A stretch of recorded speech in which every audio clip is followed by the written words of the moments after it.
mesmo antes da eleição, já aconteceu muita coisa que dá conta do autoritarismo do Noboa. Eu acho que isso é importante colocar, porque tem a ver com a eleição também, que, por exemplo, ele tirou do jogo, da disputa eleitoral, seu principal oponente por direita, o que chama de Jan Topic, que é um cara ainda mais estilo Bukele, porque o nosso Noboa já é meio parecido, mas esse Jan Topic é tipo um mercenário que virou político e ele está na extrema-direita, era uma ameaça para o Noboa. E usando o Conselho Nacional Eleitoral e o Tribunal Contencioso Eleitoral, que são as duas instituições que no Equador tem a ver com a organização e o controle das eleições, ele fez uma manobra turva e tirou ele do pleito.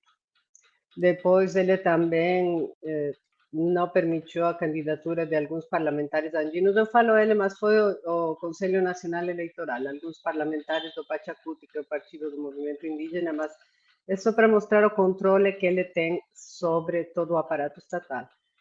Ele fez campanha sendo presidente sem se licenciar. E a lei nossa, chama Código de la Democracia, exige ele se licenciar, encarregar o poder para a vice-presidenta para conseguir fazer campanha. Ele não fez isso porque ele brigou com a vice-presidenta bem no início do mandato e não queria deixar para ela nomear uma vice-presidenta ilegalmente e nenhuma instituição do país faz nada. Tipo, nem a Corte Constitucional, nem a nossa Procuradoria-Geral, que chama de Fiscalia, nada. Ele tem um controle sobre todas as instituições que ele pode fazer qualquer coisa. Esse é o cenário. Então, o Conselho Nacional Eleitoral também fez uma coisa, fez duas resoluções, nunca antes tinha feito para a eleição nesse domingo. Que ninguém podia usar o celular, então não podia tirar fotos dos votos. E dois, que os locais para votar poderiam mudar no último minuto, teoricamente pelo clima. A gente sempre vota nas mesmas datas, aquela história do clima não cola para nada, é só manobra. E de fato ele mudou tipo ao redor de 20 locais de votação. Você já falou que as pesquisas, todas essas questões já foram. Ah, e o estado de exceção que você também falou, mas tipo, é um estado de exceção em 7 províncias, a maioria das quais são as províncias do litoral, que são as mais violentas, mas também onde a Revolução Cidadã, o partido da Luísa Gonçalves, tinha mais votos, e em Quito, que é a capital, onde normalmente são os protestos. Tá? Todas as coisas antes. Você falou das pesquisas, que nenhuma, todas as pesquisas davam que a Luísa estava um pouquinho à frente, mas mesmo no margem de erro.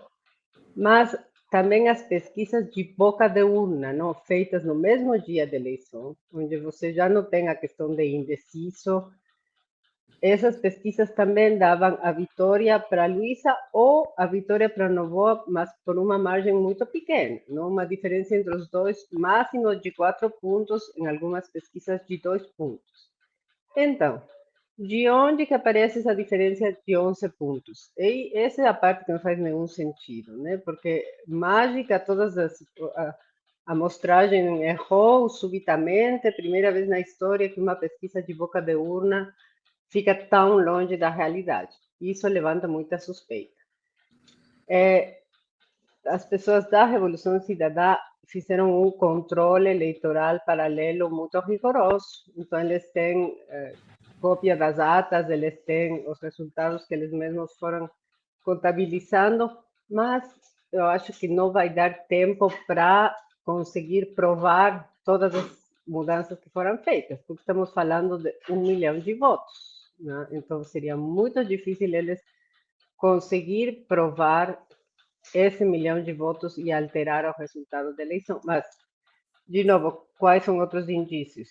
A Luísa não ganha nenhum voto, tipo, saca mais ou menos o mesmo que no primeiro turno, depois de fazer aliança com uma parte da esquerda do movimento indígena, que é a primeira vez em muitos anos que uma aliança assim se consegue, e nada disso sumou nenhum voto, tudo muito suspeito, né?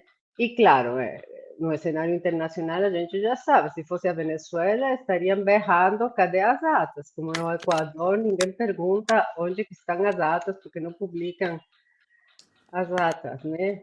Então, essa é mais ou menos a situação como vejo eu nesse momento.